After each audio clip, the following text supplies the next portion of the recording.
Depression can get to anyone. It got me when I was a teenager. Now, it is incredibly difficult to explain depression to someone who's never experienced it before. Being depressed doesn't necessarily mean you'd want to take your own life. More often than not, it means you wouldn't mind if you just disappeared, never to return.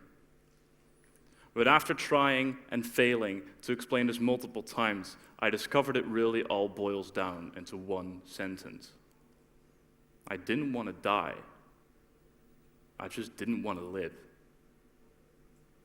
Now, I would get mad at myself because I felt like I had no reason to be sad or tired or depressed.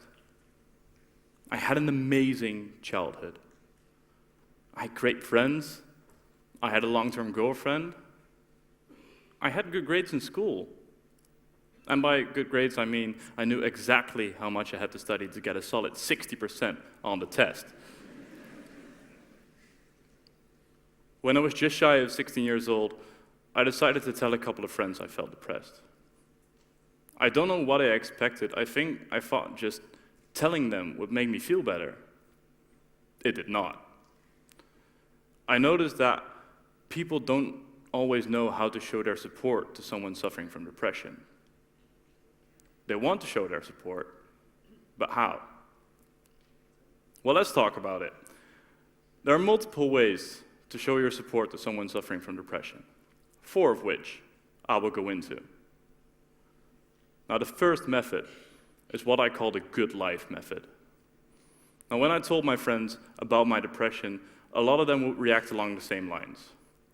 They would say, "But Jonathan, you have such a good life. You have so much to be happy for. Why are you not happy? Look at that guy. He has reasons to be unhappy, but he's not. So why are you?"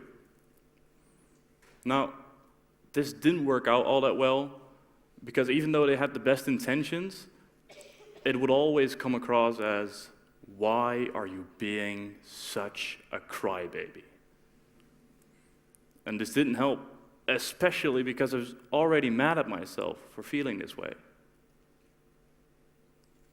Now, the second method is what I call the, "Oh, thanks, I'm cured now" method.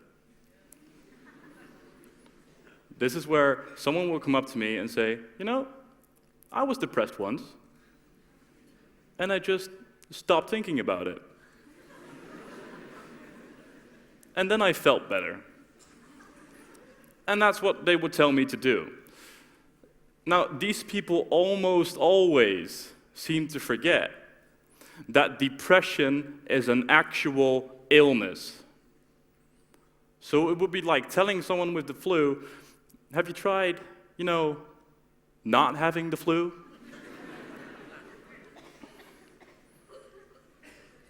Now, the third method is what I call the hear when you need to talk method.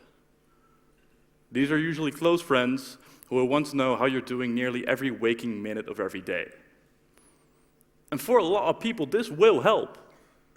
A lot of people really do just need that constant outlet to vent to. Now, I don't like to talk about my emotions a lot. I listen to and make music as an outlet for these emotions. So I rarely feel the need to talk to other people. And this is where the fourth and last method comes in. I call this the "just sit here with me" method. Now, let me tell you about one of the most memorable moments of my life.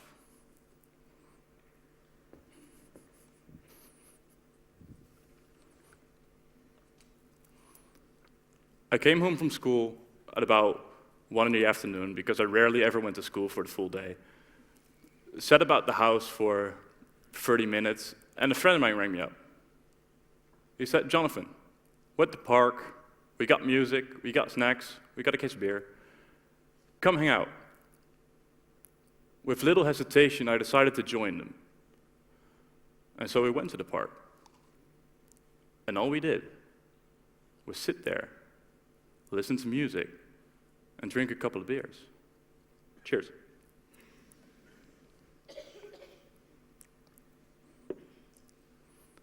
The conversation was pretty much non-existent for the greater part of the afternoon. And when there was an ongoing conversation, it was probably just incredibly shallow or incredibly funny. And that's the part that worked for me. Being surrounded by friends who didn't treat me any differently because of how I felt. They all knew about it. And they all thought it would be best not to talk about it. Because if I wanted to talk about it, I probably would have said something. In these cases, I was able to focus on the bad jokes my friends were telling me. It was the first time that entire school year that I truly felt happy for a moment.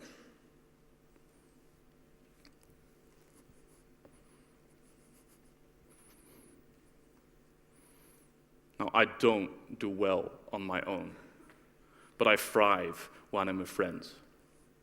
I've learned that if I have the option to go and see friends, I should always take it. It took a lot of time to start asking friends to hang out. It even took a lot of time to start accepting these invitations. But to me, that one day in the park was a turning point. I now knew my ability to feel happiness didn't disappear, but a lot of the times I need friends around me to trigger the emotion. And it's not about feeling truly happy all the time when you're with friends.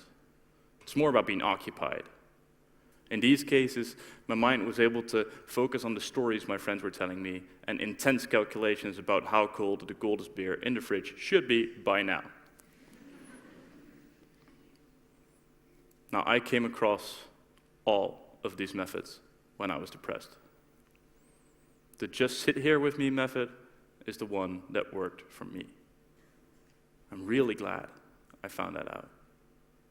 But there's one thing that worries me, and that's that the first two methods, the good life and the, oh thanks, I'm cured now method, are far more common than the last two. And this worries me because these methods did more harm than good.